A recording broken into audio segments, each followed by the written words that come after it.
Claims of racism and harassment and 2 years of disputes. That's what two ranchers in rural El Paso County say they are facing from their neighbors and the sheriff's office. Today, supporters of CW and Nicole Mallery rallied outside the state capitol. Denver 7's Micah Smith was there as the ranchers fight for safety on their property.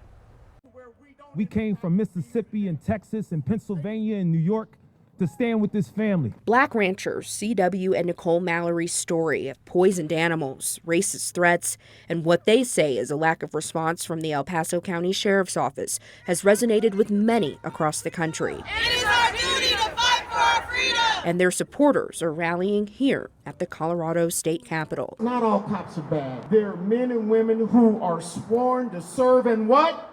Protect. To do what? Protect. To do what? Protect. So why haven't they served and protected the Mallerys? Community leaders spoke during the rally, including state lawmakers. We want to make sure that whatever needs to happen for protection so that we can get to the bottom of it. I can't express from the bottom of my heart how much this really means, that to see all of you out here. It's not about color, religion, race, gender. You know, I'm a farmer. I pay more attention to the weather than I do anything else. I just want to farm in peace. The Mallery's attorney, Tyrone Glover, talked about his plan to make that happen. There was a press conference earlier this week, and afterwards they released a scintilla of the discovery and investigative documents that are available. My firm is awaiting the rest of it. Glover is referring to a news conference the sheriff's office held where they shared body camera video of Nicole Mallery being combative toward deputies in previous cases. After that, they released dozens of records regarding the Mallerys. Justice for Mallery. As protesters marched from the Capitol to City Park, I asked Nicole how she felt about the video. I think it's really disturbing that they didn't address the hate crimes against my family and I, which are the epitome of why we're here today. It was a moment. It does not define who I am. I felt violated. As the protesters make their way to the Dr. Martin Luther King statue, I asked one man what brought him here. It's been on a 5-year plan of my wife and I to acquire some acreage.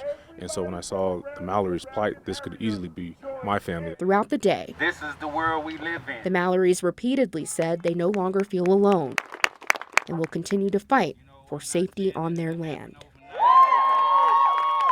CW Mallery says they've lost almost 20 animals due to poisoning or theft. There is a GoFundMe that was started for the Mallerys that has raised over $200,000.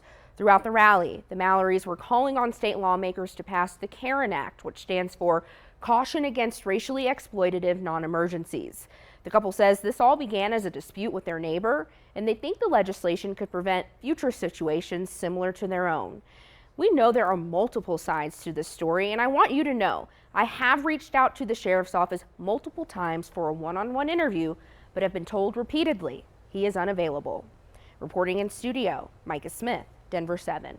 And this is a story Denver 7 has been following all week. You can see Micah's previous reporting, including an interview with the Mallerys and a response from the El Paso County Sheriff's Office right now on Denver7.com.